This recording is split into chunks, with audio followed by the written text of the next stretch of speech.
We're going to be making homemade biscuits today, so I got a full stick of butter, which is about 8 tablespoons of butter.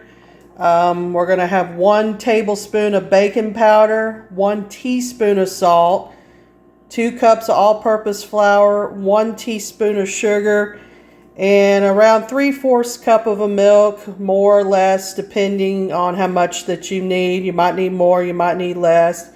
So right now I'm going to mix the powdery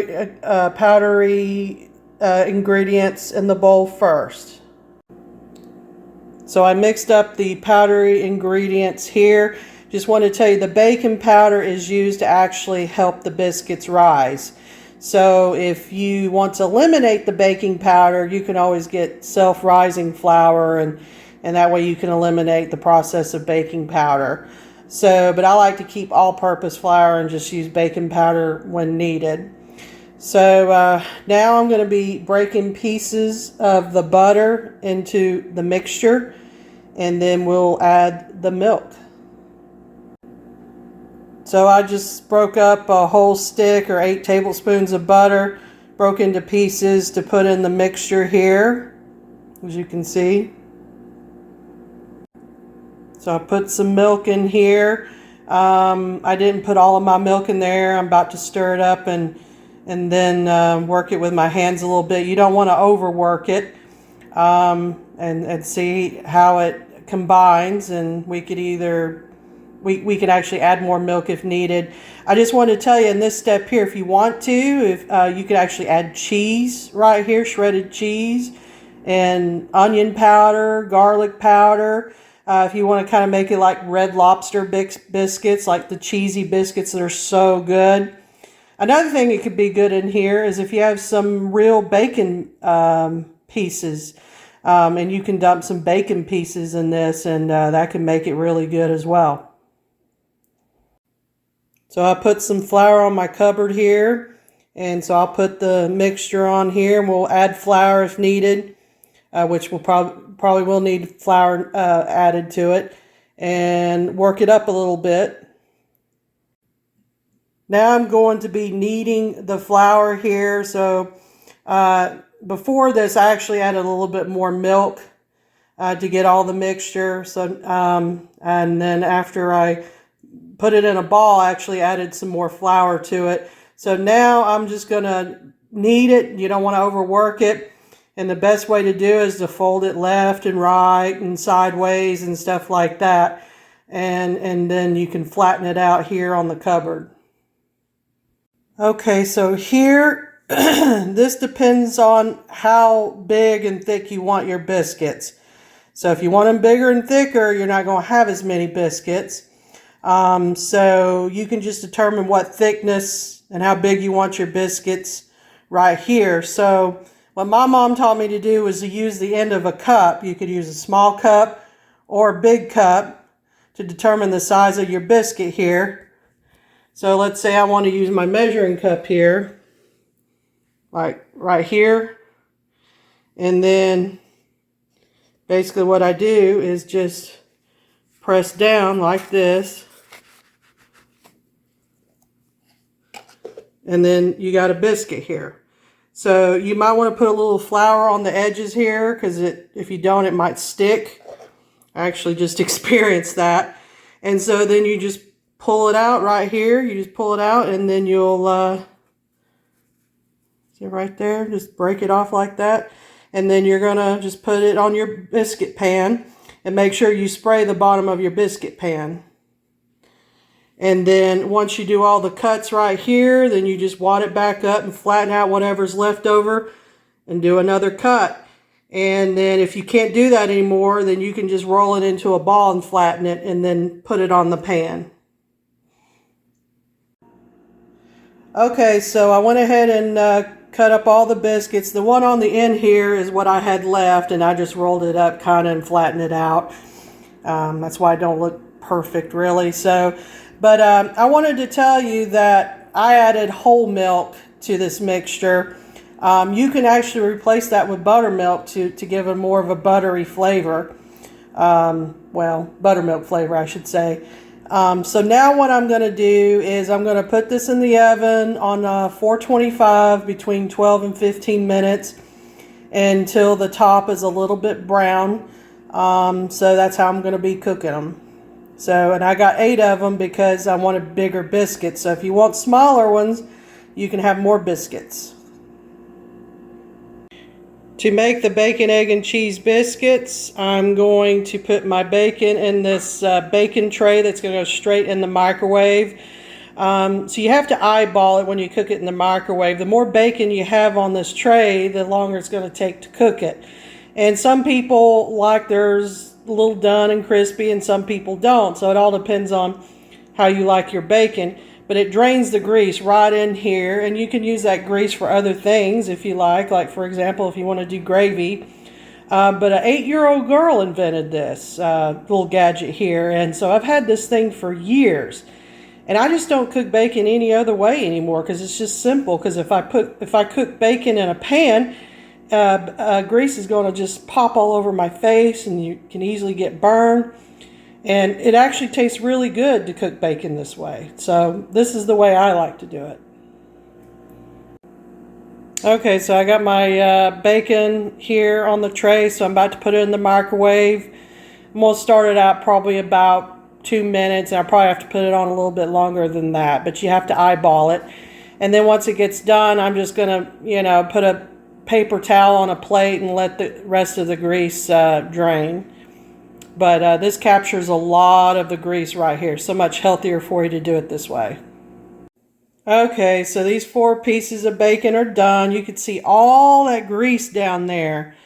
It's really hot right now. So I actually had to wind up cooking it at about 3 minutes and 40 seconds. But like I said, eyeball it. Every microwave is different.